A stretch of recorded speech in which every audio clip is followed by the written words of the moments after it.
Bonjour à tous, nous sommes aujourd'hui dans la deuxième et dernière capsule du chapitre 3 qui porte sur la quantité de matière. Nous allons commencer par nous intéresser au calcul du nombre d'entités contenues dans un échantillon que l'on note grand N. Pour cela, nous allons partir d'un exemple. Prenons un sac de billes. Ce sac de billes a une masse totale de 200 grammes et chaque bille pèse 15 grammes. La question étant, combien de billes contient ce sac? Pour savoir cela, il suffit de diviser la masse totale du sac de billes par la masse d'une bille. Ici, le sac pèse 200 grammes, chaque bille pèse 5 grammes. On a donc 40 billes dans le sac. Donc ce sac contient 40 billes. Revenons-en à la chimie et faisons le parallèle avec les différents éléments qui interviennent ici. Le sac de billes, ça va être notre échantillon. Les billes, ce sont les entités chimiques qui sont soit des atomes, soit des ions, soit des molécules. On peut donc définir une formule identique à celle du sac de billes avec grand N égale petit m sur petit m entités. Avec grand N, le nombre d'entités contenues dans l'échantillon, qui est un nombre sans unité. Petit m, la masse de l'échantillon en kilogrammes. Et m entité, la masse d'une entité, en kilogrammes également. Prenons l'exemple d'un échantillon de 5 kg d'ammoniac. Combien d'entités, combien de molécules d'ammoniac donc, contient cet échantillon? Si on pose la formule, on a grand N égale petit m sur MnH3.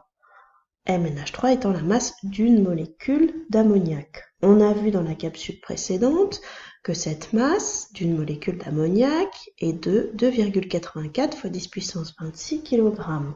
Notre échantillon a une masse petit m de 5 kg.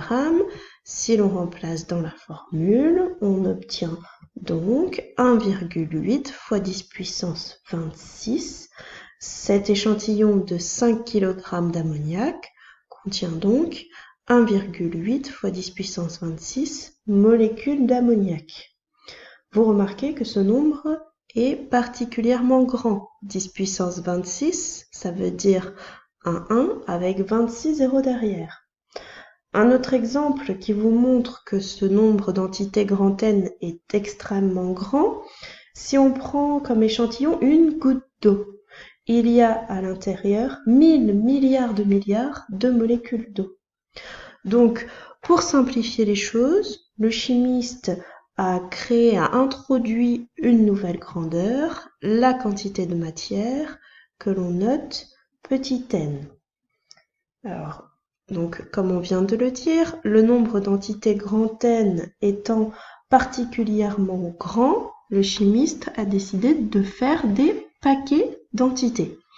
Et ces paquets d'entités, il a appelé ça la mole. Donc un paquet, c'est une mole. Le nombre d'entités par mole est de 6,02 fois 10 puissance 23. Donc ça, c'est le nombre d'entités qu'il y a dans une mole. Ce nombre, c'est appelé la constante d'Avogadro. Elle se note grand N indice A et vaut donc 6,02 fois 10 puissance 23 mol moins 1. C'est le nombre d'entités qu'il y a par mol, d'où le mol moins 1. Donc la quantité de matière petit n, c'est finalement quoi? C'est le nombre de paquets. On va revenir sur notre exemple des billes pour essayer de calculer la quantité de matière de billes qu'il y a. Donc on a cette fois-ci un carton qui est plein de billes et on veut savoir donc combien de sacs de billes petit n, donc combien de paquets contient le carton. Donc le carton contient 5000 billes. Donc le nombre d'entités, le nombre de billes, grand N, est égal à 5000. Un sac de billes contient 40 billes. Donc chaque sac de billes a NA, c'est-à-dire 40 billes par sac. Pour connaître le nombre de sacs de billes petit n que contient le carton, il suffit de faire grand N, le nombre total de billes, divisé par NA, le nombre de billes dans un paquet. Ici, on a 5000 billes et dans chaque paquet, il y a 40 billes.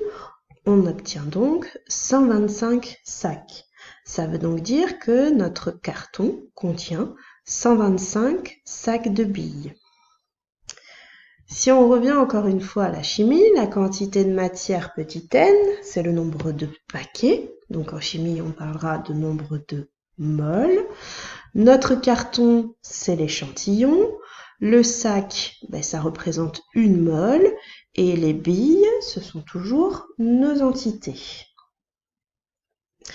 On a donc la formule petit n égale grand N sur Na, avec petit n la quantité de matière qui s'exprime en mol, grand N le nombre d'entités dans l'échantillon qui est un nombre sans unité, et Na la constante d'Avogadro qui s'exprime en mol-1, c'est-à-dire le nombre d'entités par mol. Pour utiliser cette formule, on va de nouveau reprendre notre exemple de l'échantillon de 5 kg d'ammoniac.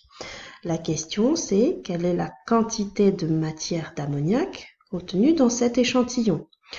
Qu'on pourrait aussi simplifier en disant combien de moles contient cet échantillon.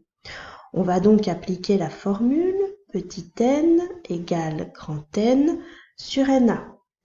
On a calculé ensemble dans l'exemple précédent qu'il y avait 1,8 fois 10 puissance 26 molécules dans un échantillon d'ammoniac. Donc ça, c'est grand N. Na, la constante d'Avogadro, c'est toujours 6,02 fois 10 puissance 23 mol-1.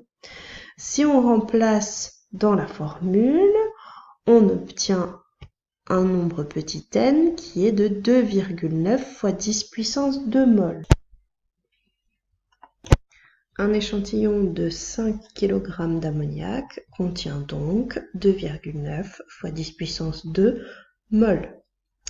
Vous remarquerez quand même ici que ce nombre de mol est beaucoup plus facile à appréhender, à manipuler que le nombre de molécules que l'on a trouvé tout à l'heure, puisque on est sur quelque chose de l'ordre de la centaine, quelques centaines, alors que tout à l'heure, on avait un nombre de molécules qui était de l'ordre de 10 puissance 26. Il est donc beaucoup plus facile d'utiliser la quantité de matière plutôt que le nombre d'entités. Voilà, c'est tout pour aujourd'hui. Merci et à bientôt.